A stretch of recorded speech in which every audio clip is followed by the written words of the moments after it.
Tribunal Constitucional.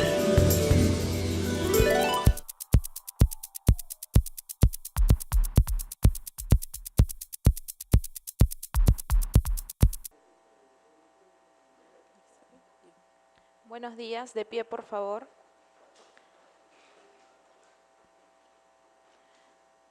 Audiencia pública de la Sala Primera del Tribunal Constitucional, Lima, 19 de noviembre de 2018, presidida por el magistrado señor Carlos Ramos Núñez e integrada por los magistrados señores Marianela de Ledesma Narváez y Eloy Espinosa Saldaña Barrera.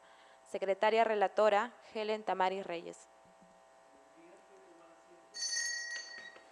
Señorita secretaria, dé cuenta de los procesos de hoy día.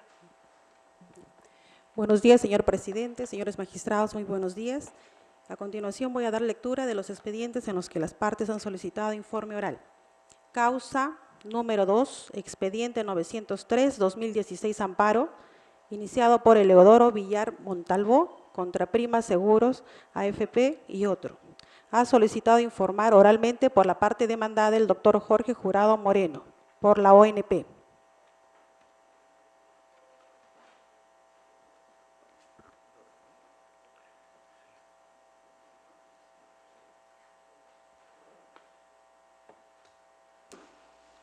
Señor abogado, puede hacer uso de la palabra. Muy buenos días, señor presidente.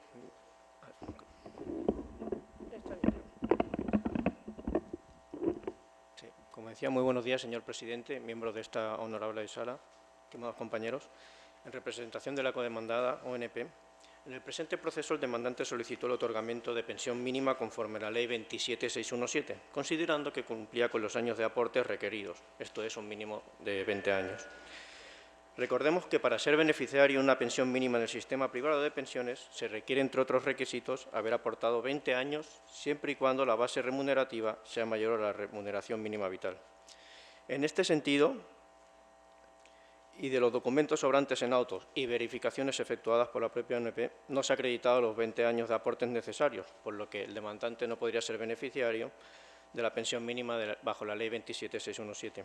Además, y conforme a la comunicación de la codemandada Prima OFP, el demandante informó supuestos aportes realizados sobre una base menor a la remuneración mínima vital, sea en este caso los periodos de enero de 1994, marzo del 94 a julio de 1994, septiembre de 1994 a enero de 1995, marzo de 1995, junio del 95, noviembre del 95 y junio de 1996. Por todo lo expuesto, solicitamos y consideramos que la demanda debe ser declarada improcedente y confirmar la sentencia de segunda instancia de la primera sala civil.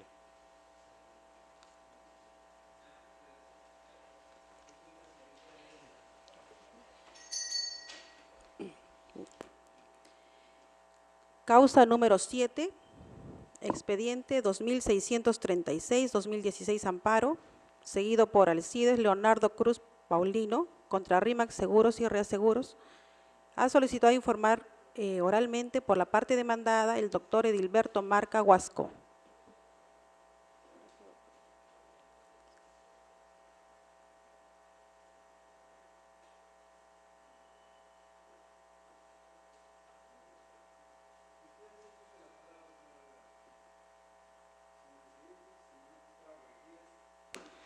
Este caso puntual es un tema de una solicitud de pensión de invalidez al amparo de la Ley 26790 y su Decreto Supremo 003-98. Y viene ante esta ilustre Corte la sentencia emitida por la Primera Sala Civil de la Libertad que declaró improcedente la demanda, considerando de que es necesario un mayor debate probatorio para acreditar quién sería la entidad que debería pagar la pensión. ¿Y por qué razón, señores magistrados? La demanda se sustenta en el examen médico que emitió el Hospital Belén de Trujillo de fecha 23 de noviembre del año 2012. Asimismo, está acreditado en autos que el actor laboró para la empresa Pan American Silver en la mina Quirubilca hasta el 31 de diciembre del 2011. Es decir, el examen médico es un año después al cese del trabajador. Hay que tener en cuenta, señores magistrados, que este tribunal ha dictado precedentes vinculantes relacionados justamente con este tema. Citamos dos de ellos. El primero que dice, cuando la enfermedad profesional se presenta al término de la relación laboral, el responsable de la pensión de invalidez es la compañía aseguradora o la entidad encargada que mantenía la póliza vigente cuando se produjo el término de la relación laboral. Y el segundo precedente que citamos es la fecha en que se genera el derecho, es decir, la contingencia, debe establecerse desde la fecha del dictamen o certificado médico emitido por la comisión evaluadora. En este caso, la entidad que debería pagar es la entidad que coberturaba, digamos, a Pan American Silver al mes de diciembre del año 2011. Sin embargo, nosotros hemos acreditado en el expediente, a través de los anexos 1E y 1F, que oran en nuestra contestación, que nosotros otorgamos cobertura a Pan American Silver solo hasta el 30 de noviembre del año 2011, con lo cual la cobertura, digamos, no le alcanza en este caso al demandante y debe ser otra, la compañía o la entidad que debe pagar el seguro. Ahora, si bien es cierto, la compañía Pan American Silver en el año 2014 informó al juzgado de que al 31 de diciembre del 2011 RIMAC le otorgaba cobertura por SCTR, no mencionó si era pensión o era salud, esa información fue incompleta, porque en realidad RIMAC otorgó cobertura por pensión de invalidez, SCTR pensión, solo hasta el 30 de noviembre del 2011, pero sí otorgó cobertura SCTR salud hasta el 31 de diciembre del 2011. Y ahí es donde viene la confusión, y eso es lo que ha traído, digamos, ahora a este tribunal, este debate, que creemos la Sala Civil de la Libertad pues lo ha definido con declarar improcedente la demanda, ¿no? Porque es necesario saber quién debe asumir el pago de la pensión. Por estas consideraciones, señores magistrados, nosotros pedimos que se confirme esta sentencia emitida por la Sala y se declare improcedente la demanda. Eloy Espinosa Saldaña va a formular preguntas. Gracias. Señor abogado, algunas ideas muy puntuales para conversar. Comencemos con el tema de la fecha de la generación, de la obligación de poder dar la pensión que se está estableciendo. Usted ha hecho mención a criterios del tribunal establecidos con carácter de precedente. En rigor, el precedente, si genera reglas, es vinculante per se, pero bueno, a veces tenemos la tentación de repetir los errores del legislador, que puede tener redundancias porque no es un técnico en derecho sino un político. Pero bueno, vamos a lo que importa. Ahí se establece un criterio, ¿verdad? ¿Cuál es el criterio que se establece con reiterada jurisprudencia del tribunal? El criterio, señor magistrado, es que el tribunal ha definido la fecha desde cuándo quedaría acreditada la enfermedad profesional. De acuerdo, que es cuando hay un pronunciamiento de la comisión médica, ¿verdad? Así es, ¿verdad? ¿Y cuándo fue el pronunciamiento de la comisión médica? El pronunciamiento de la comisión médica fue el 23 de noviembre del año 2012. Entonces, un año después de que cesó el actor. El actor cesó. Entonces distingamos, una cosa es desde cuándo se generaría la existencia de la obligación de pagar ese tipo de pensión, que es distinto a la posibilidad que ustedes sean quien lo paguen en función a lo que hemos planteado. Pero no confundamos planos, porque su exposición los ha confundido. ¿Ya? Entonces, una cosa es que ustedes argumenten que no son los que tienen que pagar, y otra cosa es que digamos una fecha distinta a la generación de la obligación de pago. Vamos entonces al tema del cálculo. Ahí hay un caso concreto, ¿verdad?, que es la madre del pronunciamiento del tribunal que ha seguido ese criterio, ya que usted ha citado jurisprudencia. Estamos hablando del caso, el amparo del 1186 del 2013. Allí el tribunal establece el criterio a seguir para calcular el monto de pensión de invalidez, ¿verdad? ¿Cuál es el criterio? Bueno, ha citado una sentencia que no lo he considerado, señor magistrado. Bueno, le cuento entonces, pero esa sentencia en realidad dice muchas cosas que dicen las otras sentencias que usted ha citado después. El monto de la pensión se calcula sobre el 100% de la remuneración mínima mensual vigente en los 12 meses de la contingencia, salvo que ese promedio de 100% que resulte de ver las dos últimas remuneraciones sea un monto superior. En el caso, eso se aplicará lo más favorable. Traigo esto a colación porque va directamente en cómo se haría el cálculo, independientemente de que ustedes digan que no les toque pagarlos o les toque pagarlos, cómo se haría el cálculo aquí. ¿Cuál cuando lo he escuchado me he dado cuenta que usted no conocía este caso en particular. Lo que El pasa es que- criterio del tribunal es bien claro, ¿verdad? No es necesariamente la remuneración vigente en los 12 meses anteriores. Puede haber supuestos donde sea más. Así es. Sin embargo, señor magistrado, creemos que en este caso estamos definiendo quién debe asumir el pago de la pensión y no, digamos, cómo se calcularía en todo caso el monto de la pensión. Momento. Ustedes no están definiendo, ustedes no están haciendo una propuesta y nosotros vamos a ser los que vamos a definir. El juez es el que resuelve. Entonces, pero un tema clave, hay dos temas claves. Ustedes obviamente la preocupación es no quieren pagar lo que consideran que no les corresponde pagar. Así Pero es. nosotros lo que tenemos para determinar los alcances de una obligación es no solo quién paga, sino cuánto se paga y desde qué momento se computa el pago. Si usted no viene con una argumentación completa sobre eso, entonces que son temas que ya entran ya al fondo de la controversia, difícilmente podrá sostener la improcedencia que viene a defender. Cuidado. ¿Ya? Entonces, yo le pediría que a la brevedad, si usted nos haga una precisión por escrito de estos dos elementos que le estoy pidiendo, para mejor resolver. Ok, Gracias. Está bien, gracias.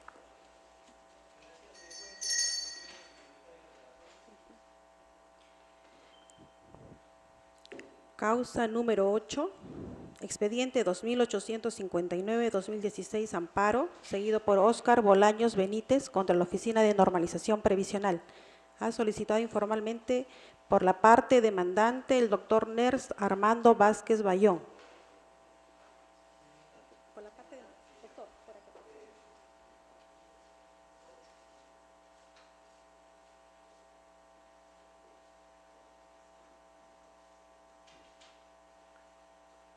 Señor abogado, puede hacer uso de la palabra. Buenos días, señor presidente. Buenos días, señores miembros del tribunal. Yo vengo en representación de mi patrocinado, el señor Óscar Bolaños Benítez, que es una persona que a la actualidad tiene 87 años de edad. Él viene a solicitar se le otorgue la pensión reducida con las pensiones devengadas. El hecho es de que él recurre a la ONP a fin de que se le otorgue esta pensión. La ONP, después de hacer los análisis correspondientes, se da cuenta de que, según ellos, no le corresponde la pensión, solamente le reconoce 5 años y 6 meses. Nosotros recurrimos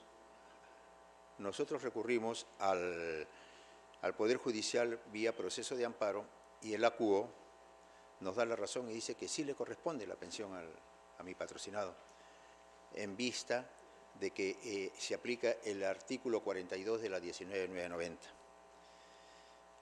Es apelada esta resolución por la ONP y la tercera sala civil declara improcedente. Nosotros, señor presidente, señores magistrados, creemos que la tercera sala civil no ha valorado bien los elementos de convicción que nosotros tenemos. Prueba de ello es de que hay suficiente jurisprudencia en la cual se establece de que el señor que tiene 5 años de aportes debidamente acreditados como asegurado facultativo, él trabajó anteriormente en la Duncan Fox y en una empresa constructora Arquímedes, al señor sí le corresponde de conformidad a toda la jurisprudencia que existe dada por este honorable tribunal. Es más, también hay una sentencia muy conocida del caso Anicama, la 1417, en el cual establece ciertos parámetros que se deben cumplir y que no se han tenido presente. Por eso, recurriendo nosotros a esta jurisprudencia, más el artículo 42 de la ley 19.990, solicitamos a usted se disponga, se corrija esta sentencia y se le otorgue la pensión a mi patrocinado. Eso es todo, señor presidente. Abogado, de cuenta, secretaria relatora. Causa número 13, expediente 4643-2016 amparo, seguido por Melanio Eufrasio Matías contra RIMAX Seguros y Reaseguros. Ha solicitado informar oralmente por la parte demandada el doctor Edilberto Marca Huasco.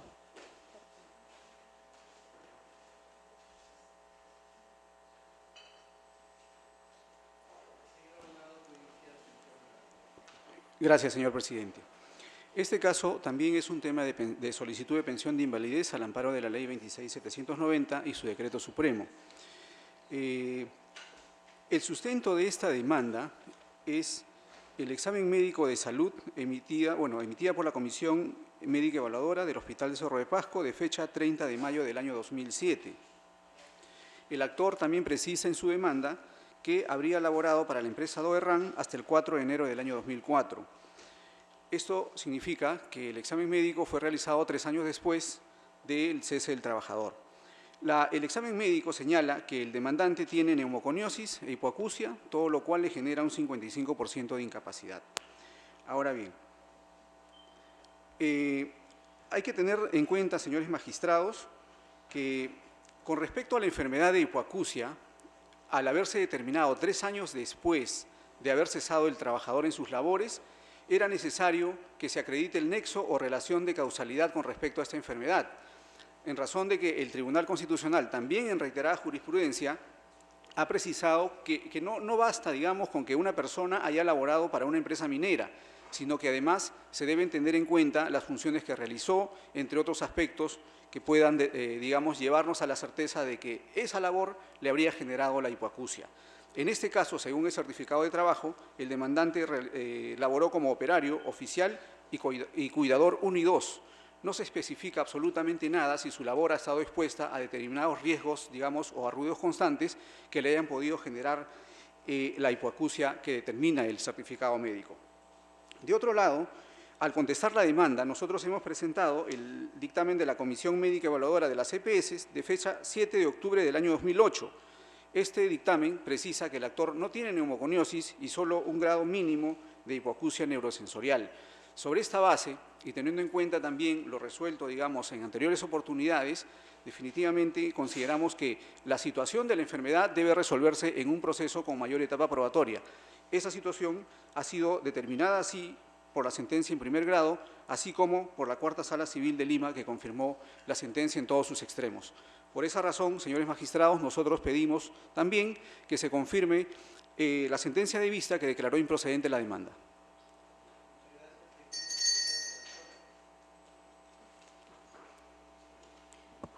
Causa número 17, expediente 580-2017 amparo, seguido por José Santos Chunga Pasache, contra AFP Profuturo y otro.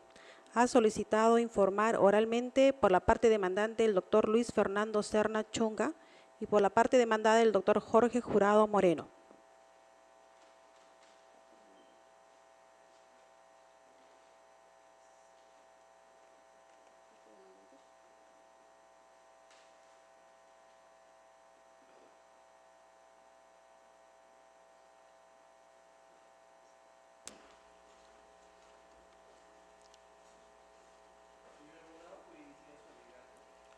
Muchas gracias, señor presidente, señores magistrados, colegas. Vengo en representación del señor José Santos Chunga, quien ha pedido su libre desafiliación del sistema privado de pensiones.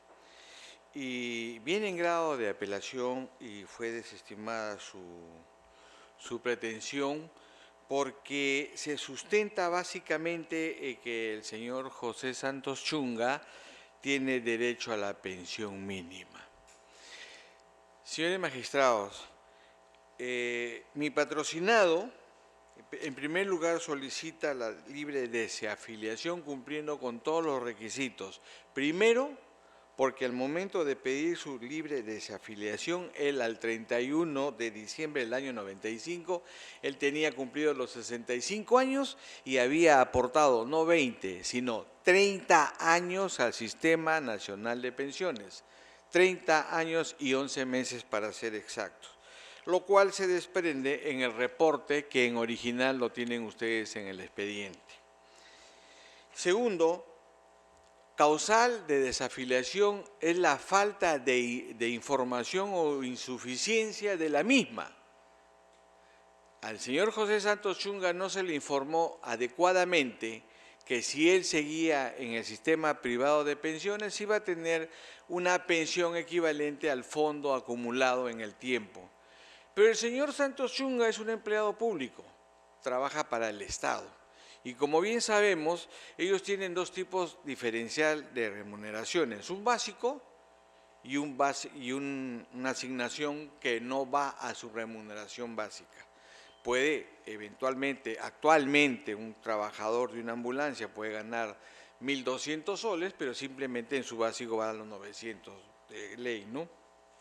Eso le causa perjuicio causal de poder desistirse de la afiliación de la AFP, porque la pensión le causa perjuicio.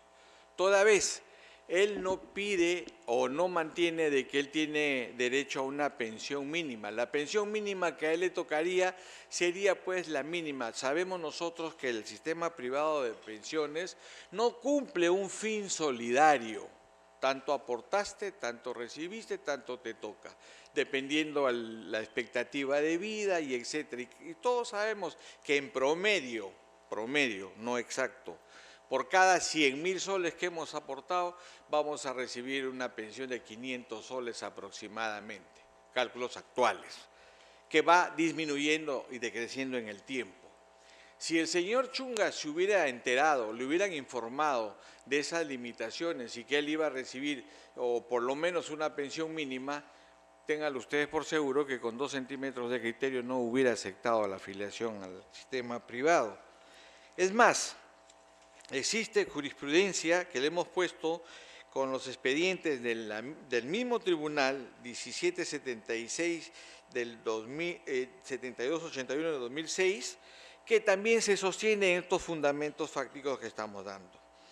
La falta de información ocasionó ese perjuicio, pero ahora resulta que él no pidió que se le afilie con pensión mínima, él pidió desafiliarse, porque le causa agravio el hecho de que le den una pensión que más o menos será la mínima por su remuneración que él aportó, perdiendo, causándole agravio toda vez de que el señor Chunga, al momento de jubilarse en la AFP, él va a recibir una pensión mínima, pero que no es solidaria, porque el Sistema Nacional de Pensiones sí le va a dar 2 gratificaciones al año, lo cual estaría perdiendo. Además, los incrementos por aporte y por ajuste del tiempo y la edad. Por esas condiciones y esas causas, solicito que se tenga presente y se declare infundada la apelada que ha venido acá, en la cual se le da la razón a la AFP. Muchas gracias, señor presidente, señor magistrado. Muy buenos días de nuevo, señor presidente, miembros de la sala. Como bien dice, la parte demandante solicitó el inicio del trámite de desafiliación del sistema privado de pensiones por la causal de información deficiente. En primer lugar, nosotros consideramos que la causal de información debe desestimarse por cuanto el contrato de afiliación de fecha 12 de diciembre de 1995 fue suscrito libre y voluntariamente. El procedimiento administrativo regulado, una vez se interpuso la demanda, es la resolución de la SBS 11718 del 2008, que es el procedimiento establecido para la causal de información deficiente, que fue respetada según y por lo tanto consideramos que no hubo ningún tipo de actuación arbitraria. Independientemente de ello, y como bien comentaba el doctor, la Ley 27617 impediría la pretensión del demandante, puesto que el mismo accedería a una pensión mínima dentro del sistema privado de pensiones, siendo imposible el otorgar la libre desafiliación. Es más, citando la normativa vigente, por lo tanto no constitucional a día de hoy, la séptima disposición complementaria final del reglamento, el Decreto Supremo 063-2007-IF, dispone que, en el caso de la garantía estatal otorgada bajo el régimen de la pensión mínima en el sistema privado de pensiones de la Ley 27617, los afiliados solo podrán solicitar la mencionada garantía, no pudiendo optar por la desafiliación del sistema privado de pensiones. Por todos los puestos, seguimos considerando que la demanda debe ser declarada infundada. Actualmente, señor presidente, primero, veamos el hecho, como bien dice el doctor, que la falta de información o información insuficiente en la época que el señor Chunga se afilió, evidentemente no la manejaba el promotor o promotora a quien lo hizo afiliar. Y por lo tanto, si él hubiese sabido eso, tampoco se afiliaba. O sea, definitivamente está clarísimo que no tuvo la información. Segundo punto, señor presidente, señores magistrados, veamos la jurisprudencia que en este mismo tribunal ha amparado la pretensión de la libre desafiliación. Eso es todo, señor presidente. Nada más por mi parte, señor presidente. Sí, para las dos partes, porque si bien es cierto que el procedimiento establecido para poder ver la causal de desafiliación por falta de información es posterior, entonces, porque es un procedimiento del 2008. Entonces, pero frente a eso, entonces este tribunal también ha fijado criterio para aquellos casos que, siendo anteriores a la resolución del 2008, si se ha seguido o no el procedimiento del 2008. Entonces, ¿conocen ustedes cuál es la línea jurisprudencial del tribunal allí? Y si es así, ¿cómo esto incide en el caso que cada uno de ustedes está presentando? Si me permite, en este punto, siguiendo la línea del tiempo y la jurisprudencia ya establecida, en principio el tribunal se ha favorecido porque definitivamente es lo que más favorece a la persona que en este momento se está viendo perjudicado. Y ojo, que hay que tener en cuenta que si la pensión me es perjudicial, también es una causal. Entonces yo le imploro, le pido a este tribunal que, siguiendo esas mismas pautas, lo que le está favoreciendo a mi patrocinado, que es una persona que ya va a cumplir los 80 años y va a tener una pensión mínima, insuficiente como todos sabemos, en ambos casos, le rogaría tener en cuenta ese procedimiento. Yo me retiraría en lo dicho, señor miembro de la sala. O sea, en base a la resolución de la SBS y la ley 27617, que es normativa vigente y establecida, y en la que se ve el procedimiento. Yo le invitaría a que revise, porque hay jurisprudencia del tribunal pronunciándose al respecto, sobre casos anteriores a la resolución de SBS y a la otra norma que usted ha mencionado. ¿En causales de información? Sin duda, sobre el tema de información, sobre la causal de información. Y eso es clave, porque si aplicamos la pauta de procedimiento regular a esta resolución, nos va a dar nos condiciona el resultado. Entonces, sería bueno que pueda usted revisar esa jurisprudencia a la brevedad y, a tal caso, si lo consideran a bien, ambas partes por escrito también a la brevedad entregar un informe. Sería todo de mi parte. Muchas gracias.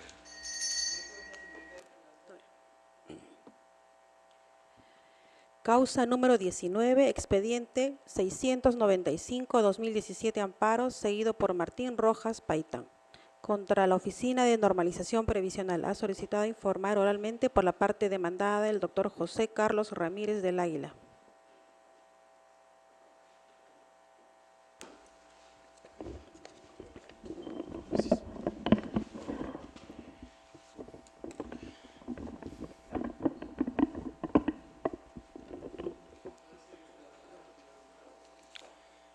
Muchas gracias, señor presidente, señores magistrados. Muy buenos días, colegas. Señor presidente, en representación de la ONP, solicito se confirme la alzada emitida por la séptima sala civil que declaró improcedente la demanda de solicitud de pensión de jubilación minera por considerar de que no se encuentra esta en la vía idónea en virtud de que se necesita una etapa probatoria un poco más compleja para dilucidar la duda en la cual se circunscribe el tema en cuestión. Ahora bien, ¿de qué trata esta demanda? Esta demanda es una solicitud de pensión de jubilación minera, pero previamente este señor ya gozaba de una pensión de invalidez. Es una pensión de invalidez que fue otorgada mediante la resolución 12083-2005, ¿no? En la cual le otorgaron efectivamente una pensión de invalidez a partir del año 85, obrante obviamente sobre la base de un certificado médico que obra folios 10. Sin embargo, sobre la base del artículo 32 de la ley 27444, el artículo 3 de la ley 28532 y el artículo 4 del decreto supremo número 166-2005, que determina actos de fiscalización posterior, se solicitó y se requirió al demandante a fin de que se evalúe posteriormente, y hecho que no se cumplió. Sobre la base de esta omisión, es que en virtud del artículo 35 del decreto de ley 19.990, al no generarse, en caso de que el pensionista genere, digamos, o no acuda a las posteriores evaluaciones, la ONP tiene la potestad o la facultad de suspender, ¿no?, estas pensiones otorgadas. Y en virtud de ello es que, si bien es cierto, el señor, al solicitar la pensión de jubilación minera, tiene la edad y tiene 11 años de aporte, en virtud de que existe esta duda en relación a la enfermedad padecida, porque se llegó a suspender su pensión de invalidez por no apersonarse para una nueva evaluación, es que la Sala ha optado por declarar improcedente la demanda en virtud de que, al no generarse, digamos, una mayor seguridad para poder calificar o determinar la certeza del menoscabo por parte de la enfermedad padecida para otorgarse una pensión de jubilación minera, es que considera de que es necesaria una evaluación más compleja, más meticulosa, y es sobre ese detalle que considera de que se declara improcedente, ¿no?, la demanda de amparo y solicita que ésta sea dilucidada en una vía ordinaria. Por esas circunstancias consideramos que la solicitud de pensión de jubilación minera en el presente caso sea confirmada y se declare improcedente por los motivos antes expuestos.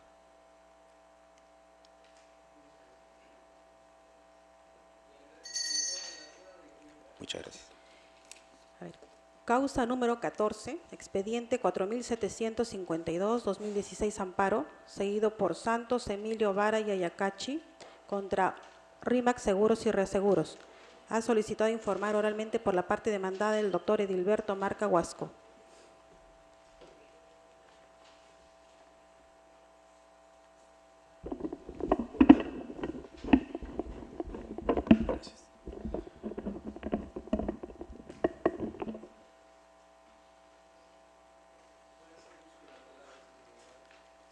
Gracias, señor presidente.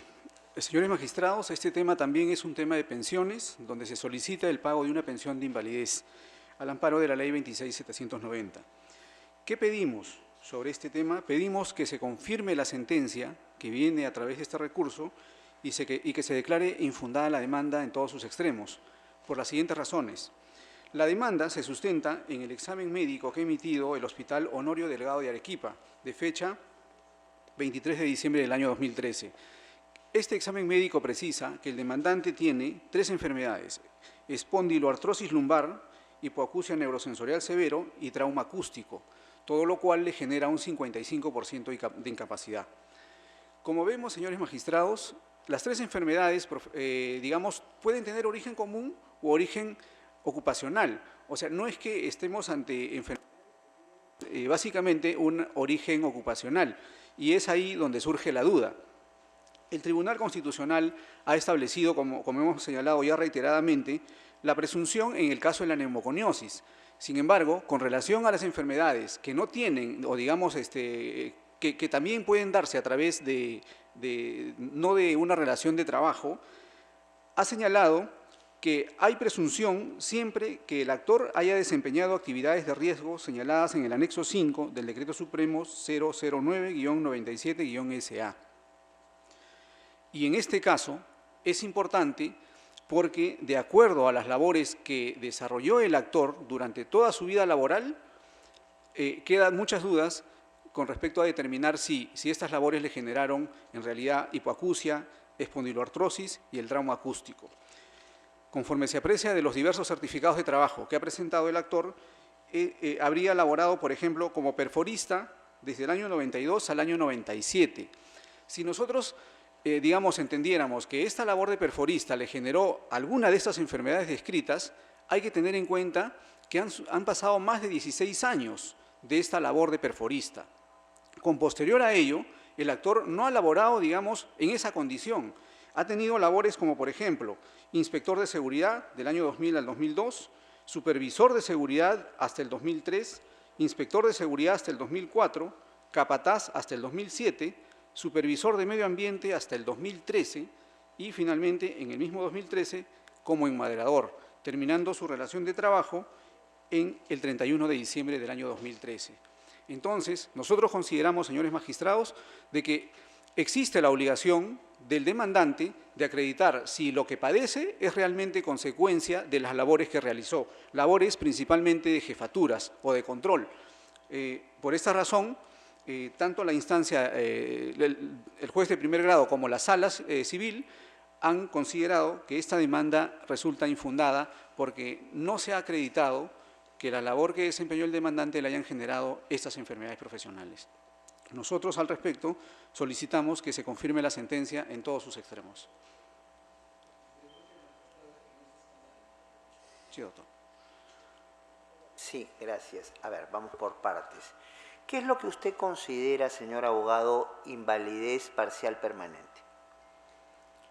Bueno, en el caso de la invalidez parcial permanente, tiene que ver con el grado, digamos, de incapacidad que tiene para el trabajo de una determinada persona, ¿no? Que ha trabajado, digamos, en compañías. Asumiendo el certificado médico hecho por el Hospital Honorio Delgado, el cual usted no discute, estamos estableciendo que para el 2013 la persona en cuestión tenía 55% menoscabo, ¿verdad?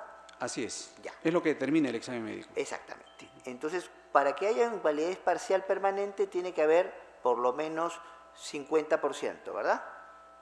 Ya. Así es, correcto. Entonces, ¿y acaso el ser una operación de control de seguridad, de inspector de seguridad, no significa no estar expuesto al ruido? ¿Solo el perforista está expuesto al ruido?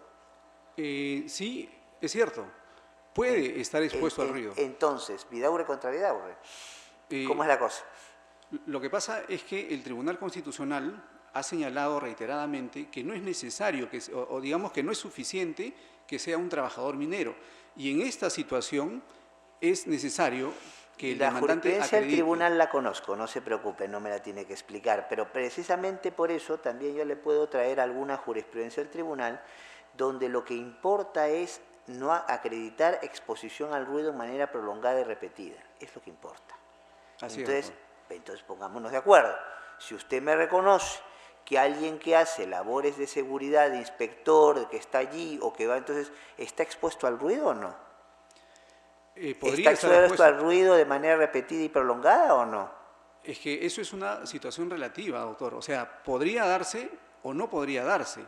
Si tiene, por ejemplo, un cargo como supervisor de medio ambiente, yo no sé si está realmente en interior mina, bueno, pero abierto. El de seguridad podría, ¿no? Entonces, a tal caso usted no debiera plantear una infundada, debería plantear una improcedencia porque en este proceso no hay elementos suficientes para acreditar esa situación. No entiendo a qué va su infundada.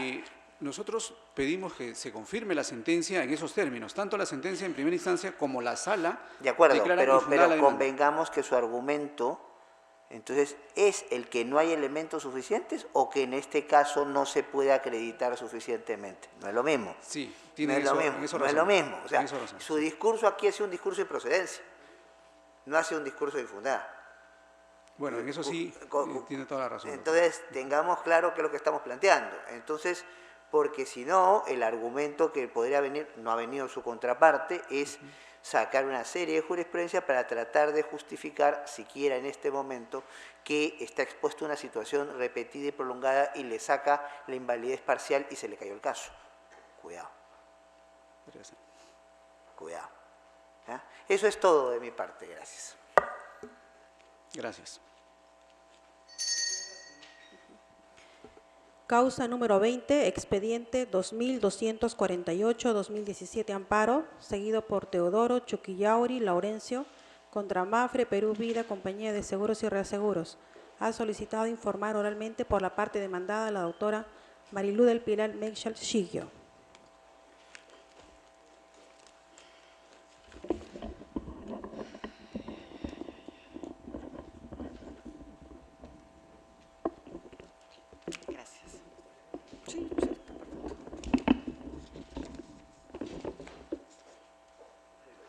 Puede hacer uso de la palabra, señorita abogada.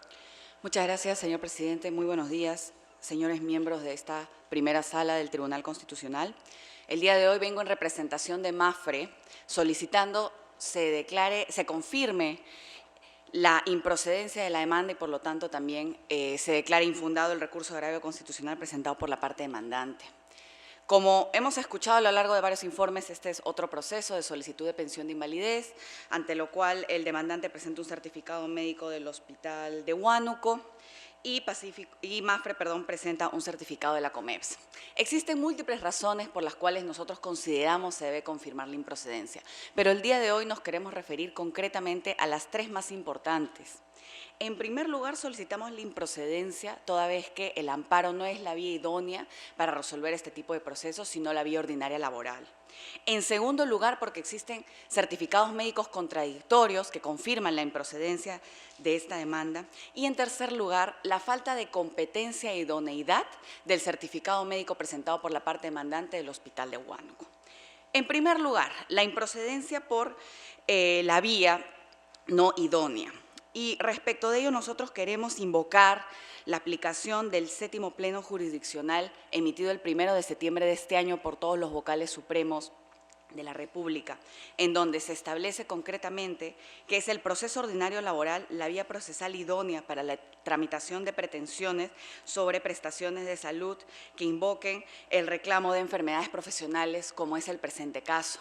Y en atención a qué es que se ha llegado a esta conclusión tan importante en el Pleno Jurisdiccional emitido hace menos de 2 meses, en atención a la aplicación del artículo 2, inciso literal I, de la nueva Ley Procesal del Trabajo, en donde ya existe una competencia de los juzgados ordinarios para tramitar procesos como el que se ha tramitado en esta vía de amparo. El proceso ordinario laboral, a diferencia del proceso de amparo, permite la actuación de medios de prueba. Y concretamente, ¿qué medios de prueba consideramos nosotros que son vitales para poder llegar a la resolución y llegar a la verdad material respecto del estado de salud y el grado de menoscabo de los demandantes en este caso? Concretamente son 2. La actuación de pruebas médicas actuales, actuadas en el proceso, nuevos exámenes médicos que determinen el estado de salud de la parte demandante, y la actuación también de debates e informes periciales que también son actuados en las audiencias de juzgamiento, en donde se puede determinar si el demandante padece o no de una enfermedad profesional, el grado de menoscabo y si existe o no el nexo de causalidad, cosa que es imposible de actuar en un proceso de amparo. Existen una serie de diferencias estructurales, tanto de fondo como de forma, de un proceso de amparo versus un proceso ordinario que impiden la actuación de estas pruebas. Sin perjuicio de que existen ciertas facultades en el Código Procesal Constitucional que permiten algunas pruebas de oficio, la estructura del proceso en sí impide que en la práctica esas pruebas se puedan actuar. Los oficios a los hospitales, una nueva pericia médica, un examen médico nuevo que se realice en el proceso e incluso un debate pericial de médicos en el que puedan explicar los resultados que se hayan actuado en el proceso es imposible en un. Y es como se vienen, lamentablemente, tramitando los procesos de amparo sin la posibilidad de actuación de pruebas. Además, estructuralmente, el proceso ordinario que permite la oralidad, a diferencia de un proceso de amparo, que es un proceso eminentemente escrito, pues también permite que en la audiencia de juzgamiento se puedan actuar estas pruebas, a diferencia de un proceso de amparo en donde, por más de que ante la facultad del juez constitucional envíe un oficio, ordene una prueba, como no hay oralidad y no hay una estructura de audiencia única o de audiencia de juzgamiento, se prescinden de las pruebas y se llega a esta instancia ante el tribunal con un expediente como el que obra en autos, que solamente tiene el certificado médico del demandante por parte de la parte demandante y los certificados y documentos médicos que MAFRE haya podido aportar. En segundo lugar, respecto a la contradicción, por una parte, como señalé, está el certificado médico del demandante del Hospital de Huánuco. Este certificado es del año 2011 y le diagnostica al demandante neumoconiosis en 56% de grado de menoscabo. Pero MAFRE ha presentado el certificado COMEPS número 1427764. Este certificado médico es del 30 de diciembre del año 2014, es decir, casi 4 años posteriores a la emisión del certificado médico del Hospital de Huánuco. Este certificado le diagnostica al demandante únicamente 0.93% de menoscabo. Entonces, al existir certificados médicos diametralmente contradictorios, también solicitamos que se confirme la improcedencia de esta demanda, pero no solamente por eso, sino porque, a diferencia de la parte demandante, MAFRE ha presentado un sustento médico de varios años que respaldan la emisión del certificado médico de nuestra parte, a diferencia del certificado médico del Hospital de Huánuco, en donde no existe ni un solo documento médico que sustente el diagnóstico. MAFRE ha presentado exámenes médicos ocupacionales del año 2004 al año 2011, así como los exámenes de radiografías torácicas que se le practicaron al demandante en los años 2009, 2010 y 2011. Toda esta documentación acredita que a lo largo del tiempo el demandante no padeció una neumoconiosis, con lo cual resulta bastante inverosímil que en el año 2011 aparezca un certificado con un menoscabo del 56%, cuando hay certificados médicos ocupacionales que van desde el año 2004 hasta el 2011, porque son año tras año, en donde se puede evidenciar y demostrar que no padecía de la enfermedad de neumoconiosis, y resulta inverosímil que en el año 2011, ahí nomás de que se emiten estos certificados médicos ocupacionales, tenga un menoscabo del 56%. Y en tercer lugar, respecto de la competencia de estos certificados médicos, en este caso concreto del Hospital de Huánuco, señores magistrados, nosotros venimos presentando y ya no sabemos qué más documentación presentar para demostrar que estas comisiones médicas no son idóneas ni competentes para emitir este tipo de certificados. No es solamente este proceso, son cientos de procesos similares en donde ya el Ministerio de Salud, ESalud, la Dirección Técnica del Ministerio de Salud, vienen informando al presidente de la Corte Superior de Justicia de Lima, al doctor Martel Chan, a los distintos juzgados ordinarios de estos procesos, en donde vienen informando de manera reiterada que no tienen comisión médica para determinar enfermedades profesionales. Y aún así se siguen emitiendo estos certificados, se siguen presentando estos certificados y pues se siguen aceptando como si fueran una prueba plena.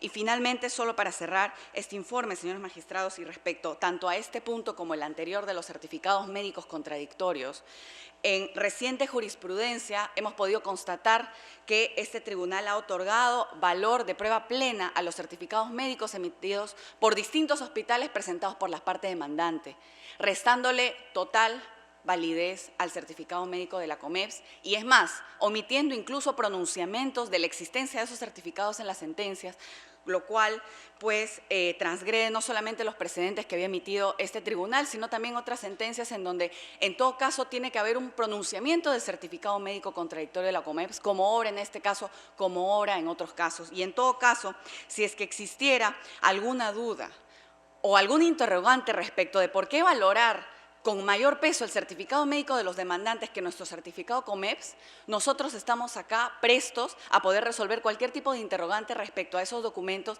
para que le otorguen en todo caso la misma validez o por último, se declare la improcedencia y esto se pueda tramitar en la vía ordinaria y se puedan actuar las pruebas que demuestren de manera fehaciente y sobre todo en el proceso el verdadero estado de salud de los demandantes, el grado de menoscabo de las enfermedades que padecerían y finalmente el nexo de causalidad de estas enfermedades.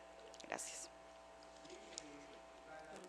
Preguntas tanto la magistrada Marianela Ledesma Narváez como el doctor Espinosa Saldaña. Gracias. He escuchado con mucha atención el informe que ha hecho la abogada de la parte demandada. Coincido en que la esencia de estos procesos radican en la calidad probatoria. Y uno de los argumentos que usted dice es que hay una falta de competencia e idoneidad para probar el hecho en concreto que es el estado de salud de neumoconiosis y un tema de hipoacusia del demandante. Y cuestiona su certificado médico. Y dice usted, ¿cómo así el demandante que presenta su certificado médico que lo ha evaluado ESalud de Huánuco, le pone 56% de incapacidad, teniendo en cuenta que es un trabajador de minas, que desde el año 79 hasta el año 2011 ha trabajado en una mina subterránea, según lo que aparece acá, y dice, ¿por qué no se da el valor que nosotros hemos acompañado a la evaluación que que ha hecho la Comisión Médica Calificadora de Incapacidad de las entidades prestadoras de salud EPS? Y en efecto, uno de los elementos que vamos a valorar es este certificado que usted acompaña o que su patrocinado acompaña, pero acá yo tengo unas dudas y quisiera que usted me aclare. Usted dice, este certificado se ha hecho el 30 de diciembre del 2014. Es verdad, este certificado se ha emitido el 30 de diciembre del 2014. pero esa fecha se ha emitido el documento. El documento data del 30 de diciembre del 2014, está en el proceso a foja 186. Pero ese documento recoge una evaluación hecha en el año 2011. Ahí dice, 30 de marzo del 2011 se evalúa el rayos X de los pulmones, 30 de marzo del 2011 se evalúa la audiometría, ¿no? Y al final, en el 2014, lo que se hace es, tomando en referencia pruebas ya tomadas en el año 2011, hago un documento en el 2014 y le doy un diagnóstico. ¿Y cuál es el diagnóstico? 0.93, ni siquiera 1% de incapacidad, sino 0.93. La verdad que genera duda, ¿no? Porque si uno lee el primer certificado que emite Salud, donde dice que tiene neumoconosis y hipoacusia 56%, y luego leemos el examen de la comisión calificadora, donde dice que tiene 0.093, realmente estamos ante una duda abismal. Pero hay algo que sí yo quisiera que me aclare para dar esa duda. Primero, porque la misma MAFRE, Compañía de Seguros y Reaseguros, acompaña el mismo proceso el historial médico de este señor, y como usted muy bien dice, sí, hasta con las placas radiográficas. Pero en este historial médico hay un dato interesantísimo que quisiera que usted diga algo, ¿no? Para por lo menos sustentar el argumento de su patrocinada, que tiene 0.1 de incapacidad. Miren, ficha médica ocupacional, empresa Volcán. Este examen es fecha del examen, 2004. ¿Qué es lo que señala en relación a los pulmones? Con neumoconiosis, hipoacusia mixta conductiva. Estamos hablando del 2004. Y acá están sus radiografías. Luego seguimos mirando examen del 2006. También lo mismo. Con neumoconiosis, algo así, ¿no? Seguimos mirando el examen médico ocupacional 2007. Conclusiones al examen, a la imagen radiográfica de exploración a polvo con neumoconiosis. Seguimos mirando año 2008, igual, con neumoconiosis. Seguimos mirando año 2009, imagen radiográfica de exploración al polvo con neumoconiosis. Seguimos en el año 2010, septiembre de 2010, imagen radiográfica con neumoconiosis. Y por último llegamos al 2011 con el mismo diagnóstico. Incluso hipoacusia neurosensorial, leve, moderada y todo esto. O sea, acá hay un historial repetido y con placas donde le dicen que tiene neumoconiosis y todo. Y este historial, a la luz también de los medios probatorios, hay un examen de salud, ¿no? que data del 2011, o sea, casi contemporáneo a estas fechas, que data del 2011, en la que también le dice lo mismo, que tiene neumoconiosis y hipoacusia. El único examen donde le dice que no tiene nada casi porque le da menoscabo global de incapacidad 0.93%, o sea, menos de 1%, es el examen de su patrocinada, la Comisión Médica Calificadora de Incapacidad. Entonces, yo quisiera que en este acto nos aclare cuál es el real valor probatorio de estos exámenes, cómo así estas contradicciones realmente justifican que no se le otorgue la pensión a este señor, y cómo así, recuerden que estamos ante una vía urgente que es el amparo, porque usted pretende de que vaya a discutir si tiene o no neumoconiosis a otra vía que encuentra satisfactoria, ¿no? Entonces quisiera que sobre eso nos justifique su posición. Muchas gracias, señora magistrada. Y quisiera comenzar la intervención para responder la pregunta que nos parece a todas luces muy pertinente para este caso. En primer lugar, que en este tipo de casos el criterio, la ley, así como cualquier criterio de análisis, debe ser aplicado de manera igual a las partes. Y en este caso, lo que ha mencionado es que existe una documentación ocupacional que respaldaría el diagnóstico del certificado médico de Huánuco, porque a lo largo de una serie de exámenes las radiografías aparecerían con neumoconiosis. Pero no es cierto que solamente el certificado médico COMEPS solo diagnostique 0.93, porque en el expediente y obra luego de la presentación del certificado COMEPS en el escrito de fecha 10 de febrero del año 2015, el certificado COMEPS no está solo.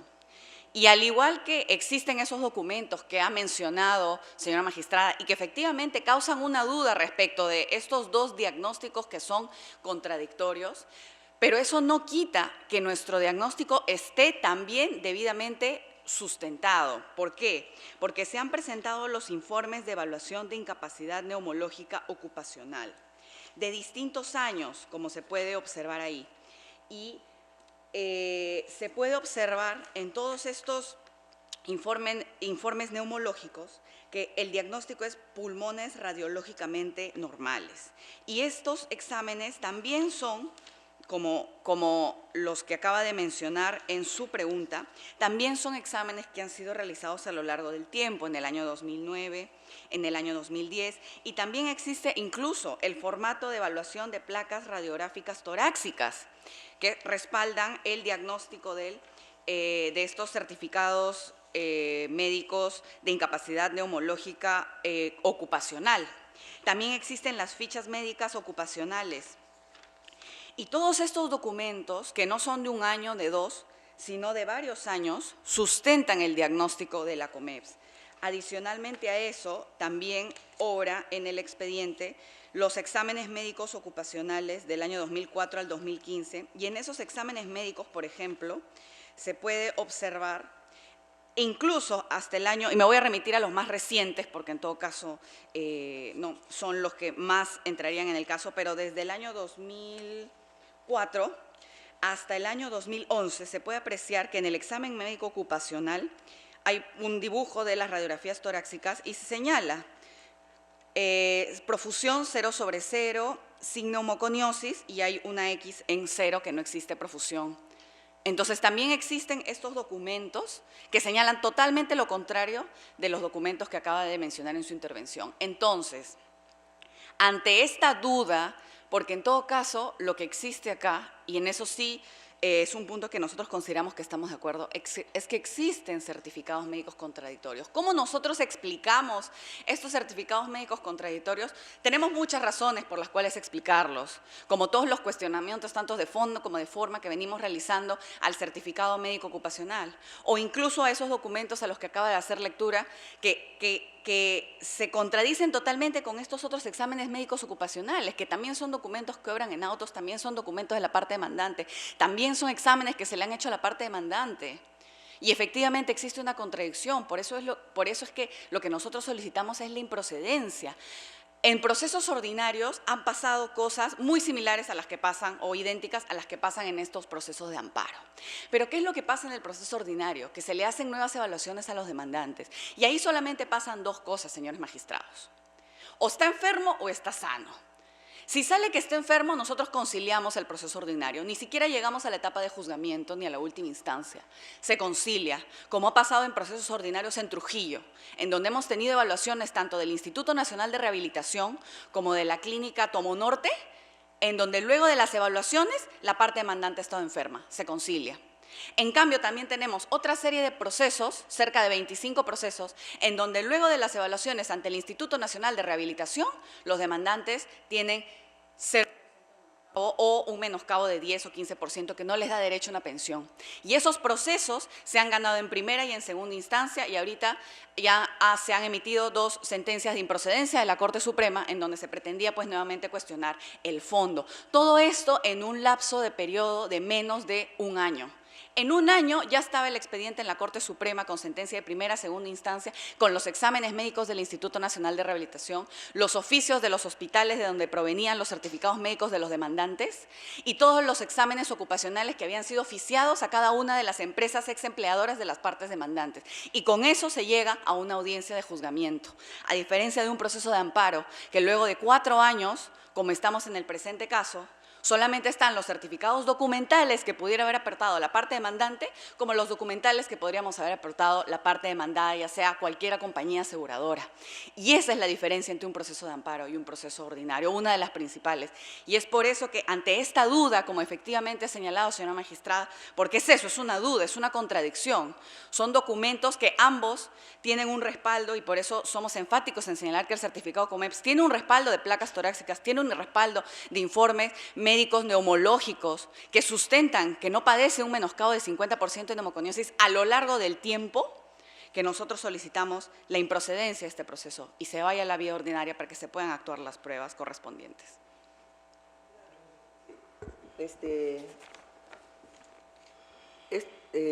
La respuesta que usted da para decirnos que el amparo no es la vía, sino la ordinaria, a la luz de la experiencia de otros casos que se han dado en Trujillo y en otros lugares, son interesantes, pero lo ideal es dar una respuesta a este caso concreto. Este señor, desde el año 2013, viene pidiendo que se le dé una pensión de jubilación por el tema de su salud ocupacional. Y en atención a eso, uno tiene que darle una respuesta a este caso en concreto. Otra cosa es ya discutir la política jurisdiccional, si es conveniente seguir con esta discusión en sedes judiciales o otras pautas que hay que tomar. Y en atención a ello, yo me voy a referir a este caso en concreto. ¿Qué vemos? No es solo suficiente, señora abogada, tener en cuenta la contradicción de los certificados médicos, sino también hay que ver un elemento que complementa la duda o no que pueda generar este certificado médico, y ese otro elemento es a qué se ha dedicado en toda su vida laboral este señor. Este señor ininterrumpidamente ha trabajado desde el año 79 hasta el año 2011, casi 30 años, en una mina subterránea. Entonces, 30 años de una persona que está metida en una mina subterránea, podemos inferir que sale después de 30 años con 0.1 de incapacidad. No hay dentro de los informes médicos y que podríamos decir de la constante que se da en la evaluación de los informes ocupacionales, siempre hay un menoscabo de la salud quien trabaja 30 años en una mina subterránea. Ahora, el grado, si eso llega a la incapacidad, esa es otra discusión. Pero yo le planteo, dentro del tema de la evaluación de los certificados médicos, ¿no?, que también un dato interesante que corroboraría o complementaría es la labor a la que se ha dedicado. ¿En qué zona se ha dedicado en la mina? ¿Ha estado en una zona de oficina? ¿Ha estado en una zona no subterránea? Al contrario, son 30 años de su vida metido en una mina subterránea. Mi pregunta va a lo concreto. La duda a los certificados médicos lo presenta la parte demandada. ¿Quién ofrece esos certificados médicos? Lo ofrece Mapfre en un primer momento. Mapfre, y saludo, Mapfre todavía ofrece con sus placas de rayos X y todo, ¿no? Muy bien, pero para sustentar que tiene neumoconiosis en un inicio. Y luego otra empresa, ya que la EPS, ya comienza a decir que no tiene la situación en la que señala. Quien genera la duda es la propia Mapfre y la propia EPS, y esas dudas tendrían que ser trasladadas, según su lógica, al trabajador, que el trabajador lo único que ha hecho es ir a salud, someterse a una evaluación médica de los médicos, tal vez especialistas o no, pero frente a ese hecho, la duda le plantea Mapfre. Entonces, lo que le quiero señalar es lo siguiente. Usted dice, sí, pero nosotros también no solo hemos presentado un certificado médico que nos dice que es el 0.1%, sino que está sustentado con informes médicos. Interesante, pero esos informes médicos nunca me hacen referencia a que si realmente ha sido una evaluación directa de la persona, ¿no?, como sucede en los otros informes donde nos acompañan las placas y todos los datos que justifican esos informes médicos. Y más aún voy a terminar planteándole nuevamente mi duda sobre sus propios informes médicos, donde el mismo paciente dice, le cito, paciente refiere exposición a ruido laboral continuo por 25 años, de los cuales los 10 últimos años usó protección auditiva, exposición a ruido de impacto en una oportunidad, ¿no? Entonces, eso es lo que dice su patrocinado, o lo que dice mejor las pruebas que sustentan su patrocinado. Entonces, frente a todo eso, exposición a ruido laboral continuo por 25 años y incapacidad 0.1%, deja, no sé, sería bueno que se genere de repente mayores evidencias para llegar a esa conclusión, ¿no? Bueno, señora magistrada, han sido varios puntos, voy a tratar de abordar todos los puntos en esta intervención. A ver, ¿qué es lo que sucede? Y me remito al primer punto respecto de la aplicación no solamente de la ley, sino de un análisis por igual a ambas partes.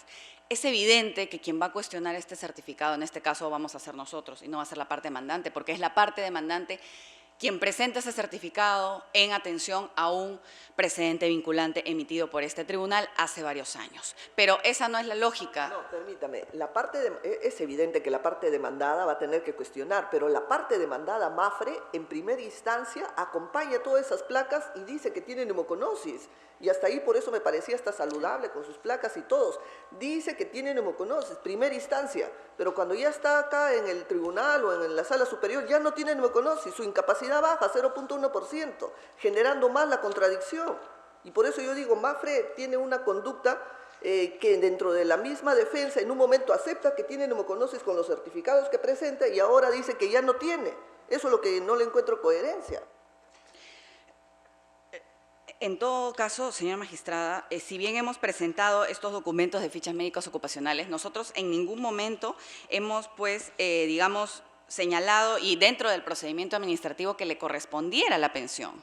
Y es por eso también que se han presentado todos estos documentos a los que de manera posterior ha hecho referencia, que acreditarían que el demandante pues no padece, ni padecería, ni ha padecido entre los años 2004 a 2011 de neumoconiosis, porque esos documentos pues efectivamente han sido presentados en ese proceso, pero nosotros consideramos que en ningún momento nosotros como entidad aseguradora hemos aceptado que el demandante tiene su 56% de menoscabo y que le corresponde una pensión de invalidez.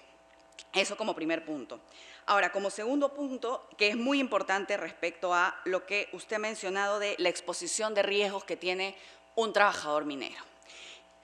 Y lo que está señalando es que, en todo caso, como el trabajador ha sido un trabajador que se ha desempeñado como un trabajador minero, eso es cierto, ha tenido estos puestos, operario, oficial y bombero. Entonces, lo que estaría señalando es que por ser un trabajador minero, eso implica dos cosas. Uno, una automática y siempre sí o sí exposición a riesgos, y dos, que eso siempre le genera una enfermedad profesional.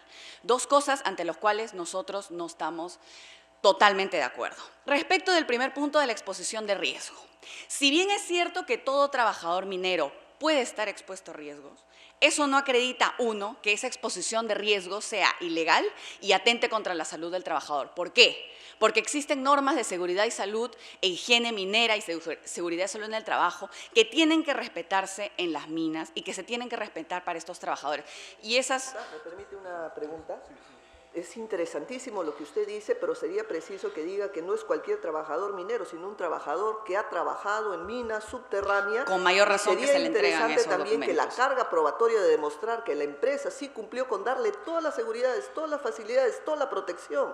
La carga debería más bien invertirse en ustedes, en demostrar que era la protección máxima para el trabajo. Es totalmente cierto lo que dice, señora magistrada, y lo que sucede en los procesos de amparos es lo siguiente. Nosotros como compañía aseguradora, ¿qué cosa es lo que solicitamos como medios probatorios en nuestras contestaciones de amparo? Que se remitan los oficios a las compañías mineras, y ex empleadoras para que remitan esa información, porque lamentablemente nosotros como compañía aseguradora no la tenemos.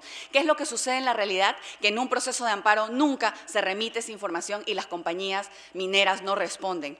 A diferencia de un proceso de amparo en donde hacemos exactamente lo mismo, pero como está el apercibimiento de multa y esas pruebas tienen que estar para una audiencia de juzgamiento, llegamos a la audiencia de juzgamiento y tenemos todos los oficios de las compañías ex empleadoras. ¿Y con qué es lo que nos encontramos? Nos encontramos con constancias de entrega de equipos de protección personal.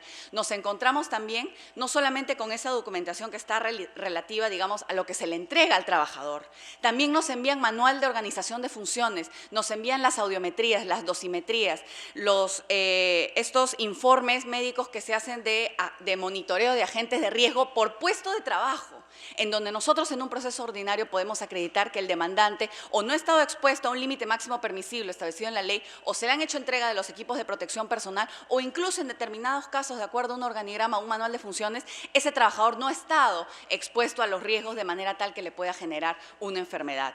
Y lo mismo ocurre para la acreditación de la enfermedad o del nexo de causalidad, porque todos probatorios que no se tienen en un proceso de amparo, sí se tienen en un proceso ordinario, y nosotros incluso en los procesos ordinarios los solicitamos como prueba, pero lamentablemente se caen. Y con eso lo único que queremos dejar constancia es que nosotros como compañía aseguradora venimos tratando de hacer todos los esfuerzos, incluso en un proceso de amparo que no tiene actuación probatoria, que no tiene estación probatoria, de tratar de actuar la mayor cantidad de pruebas para que finalmente se pueda llegar a la certeza y a la verdad material respecto del estado de salud del demandante, enfermedad, grado de menoscabo y nexo de causalidad. Eso es lo único que nosotros también queremos, e incluso en los procesos de amparo venimos tratando de impulsar los oficios. Nosotros mismos recogemos los oficios en el Juzgado Constitucional, los llevamos a las compañías mineras, los llevamos a las ex empleadoras, pero los resultados, lamentablemente por la estructura del proceso, no son los mismos que en un proceso ordinario en donde se pueden actuar las pruebas y se llega a una audiencia de juzgamiento con toda esta documentación sustentatoria.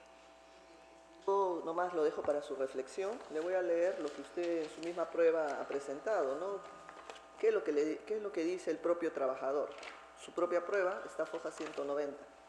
Paciente refiere exposición a ruido laboral continuo por 25 años, de los cuales los 10 últimos años se le dio protección auditiva, ¿no? O sea, posiblemente le dieron los 10 últimos años, pero tuvo 25 años en un ruido laboral continuo. Lo dicen las propias pruebas que ustedes han presentado para justificar el 0.1% de incapacidad. Se lo dejamos para la reflexión. Gracias. Va a formular preguntas el magistrado Espinosa. Gracias. Siempre es un gusto escuchar informes que están bien fundamentados y además ardorosamente defendidos, pero nuestro trabajo es analizar esos argumentos para armar nuestro propio criterio. Voy a ir primero, entonces, frente a lo que se ha planteado. Yo tengo gran respeto por la Corte Suprema, pero quien determina cuándo estamos ante una vía igualmente satisfactoria es el criterio establecido por el Tribunal Constitucional en el precedente del Gorríos. Entonces, vamos a hablar entonces primero del Gorríos y después, si queremos, conversamos de la Suprema y otros temas. Pero, entonces, ¿cuáles son los parámetros para establecer si estamos ante una vía igualmente satisfactoria, que es a lo cual con usted con tanto ardor nos convoca? ¿Es solamente la estructura del proceso? No. Entonces, ¿no es cierto también que la necesidad de una tutela urgente cuenta aquí? Sí. Entonces, cuidado, porque ahí hay un argumento sobre el cual también hay que protegerse, y eso implica porque en algunos casos este tribunal, justamente en la aplicación del Gorríos, ha asumido meterse en algunos temas y tener luego que optar para ver si convalida o no convalida medios probatorios, aun cuando no estemos en un proceso que no tiene estación probatoria. Entonces, eso es un tema que no hay que dejar de tener presente. Cosa distinta ya es el supuesto de la Suprema, donde después de la opción tomada por el Gorríos, porque entonces el precedente judicial no puede contradecir un precedente constitucional en las materias que son propias del precedente constitucional, es que la Suprema puede escoger, y lo ha hecho bien dentro de su escenario, pero cuando ya se tomó la opción por ir por un proceso laboral, y cómo nos desarrollamos dentro del proceso laboral, ahí Arévalo y sus muchachos son muy claros, pero es en un momento posterior. La decisión de si estamos ante una vía igualmente satisfactoria se toma con los criterios de aquí. Entonces, eso le recomendaría que tenga presente, porque si ustedes tienen un conjunto de casos donde la estrategia está partiendo de un paso posterior, cuando debiera partir de un paso anterior. O sea, la justificación no es el pleno casatorio laboral de septiembre. La justificación es si ustedes se engarzan con el Gorríos o no, y con los 4 elementos del fundamento de Estados Unidos, el fundamento 15. Entonces, eso para ponernos un poquito en situación. Entonces, en ese contexto, ya entramos a lo que son las cuestiones de las preguntas. Si estamos con una persona que ha estado, aun cuando los últimos días de los 25 años ya con tratamiento, pero expuesto, como se reconoce en un documento que ustedes mismos alcanzan al proceso. Entonces, por 25 años a una situación y donde, si bien hay exámenes contradictorios, ya el proceso llegó a esta instancia. Entonces, ¿qué hace el tribunal? ¿Deja de pronunciarse? Porque lo que usted le está pidiendo es a una persona que tiene necesidad de tutela de urgencia, entonces, porque hay certificados contradictorios, nosotros declaremos la improcedencia para que este caso vuelva a foja cero y comience a tramitarse en un proceso laboral, que puede ser más corto con el diseño y puede tener el tema de contar con un respaldo de poder ejercerse a premios para que se puedan entregar los documentos. Pero el problema del diseño del amparo no paraliza la responsabilidad del principio por acciones de un juez constitucional. Entonces, no confundamos planos. O sea, si el proceso está mal diseñado, yo tengo que dejarlo trabajar para que vaya a la vía ordinaria, eso es lo que nos está planteando. Entonces, cuidado también allí, porque finalmente, con algún margen de autonomía procesal constitucional, el tribunal, y usted lo sabe muy bien, ha cubierto muchas veces supuestos de insuficiencia. Entonces, el hecho de que esté mal diseñado, y concuerdo con usted sabe que yo participé de manera indirecta en la elaboración del código y están ahí por escrito mis reservas planteadas frente al mal tratamiento procesal que se le ha dado a esto. Pero de allí a decir que, como está mal diseñado procesalmente el amparo en este punto, todo lo mandemos al proceso ordinario, me parece que ahí hay un salto que convendría explicar mejor. No le digo que usted no pueda tener la razón en ciertos casos, pero convendría, si vamos a hacer una formación genérica, explicarlo mejor. Y, ¿qué hacemos si solamente en el país hay ciertos centros que cumplen a la acreditación y que son muy pocos? O sea, condenamos al resto del país a la buena voluntad de Mafre, que no es la de muchas otras compañías de seguros, le aseguro, ¿ya? Entonces, de querer hacer los exámenes y demás. O sea, ¿qué hace alguien de una sección minera que no tiene la culpa de que no se tenga la comisión médica en funciones allí? ¿Cómo se viene alguien de un campamento minero para poder pedir el examen si finalmente es en Lima y en pocos sitios más donde hay esto? Si no tiene una compañía de seguros que asume, y con los problemas que bien ha detectado Marianela Ledesma, asume entonces la responsabilidad de esto. O sea, ¿a qué condenamos? ¿A la buena voluntad de las compañías mineras? ¿A las compañías de seguros? Entonces, cuidado también ahí. Yo quisiera invocarla a una reflexión. Yo le aseguro que probablemente siempre es un gusto escucharla porque tiene mucha preocupación por los casos y argumentación, pero póngase también en los supuestos que no son necesariamente generales. Entonces, y a esos responderles, porque entonces a esos responderles. Entonces, el Gorríos juega tutela de urgencia, con lo cual hay un elemento a no descuidar. El tema de el tema del acceso a los espacios que permitirían los exámenes donde no hay comisiones es un tema delicado y no puede un tribunal constitucional, que es el garante último de los derechos, confiar en la buena voluntad de las compañías de seguros. Y el otro tema que le he planteado también creo que tiene significativa importancia. No le pido que me conteste en estos tres elementos que le dejo sueltos como idea, porque nos podríamos tomar buen tiempo. Le pediría más bien que si por escrito a la brevedad nos pudiera alcanzar, porque en este momento le adelanto algo sin que sea infidencia, el tribunal precisamente está buscando unificar criterios al respecto. Entonces nos va a ser muy útil el planteamiento suyo para una mejor reflexión sobre el particular.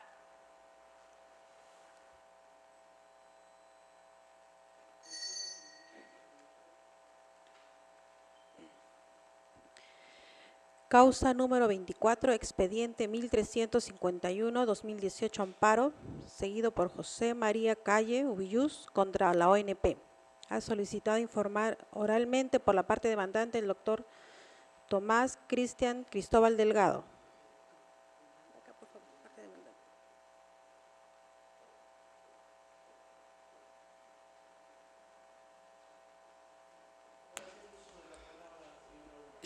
Con su merced, señor magistrados, la defensa técnica de mi patrocinado, el señor José María Calle Ubillús, solicita que se le otorgue la pensión de jubilación adelantada de acuerdo a la ley 29711, 19990, 26504 y 25967. Toda vez que mi patrocinado, el señor José María Calle Ubillús, presentó su pensión de jubilación minera ante la ONP, y entonces la ONP lo ha denegado la pensión, y a raíz de eso presentó una solicitud de cambio de riesgo, a pesar de todos los requisitos que se exige por la ley, ha interpuesto ante vuestra institución y la ONP lo ha denegado. Por lo tanto, la defensa técnica solicita que se revoque la sentencia, declarando fundada la presente acción en todos sus extremos.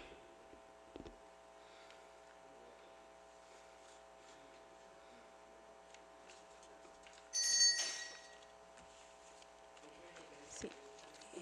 Señor presidente, respecto de los demás expedientes, no hay más solicitudes de informe oral. Ha concluido. Sí.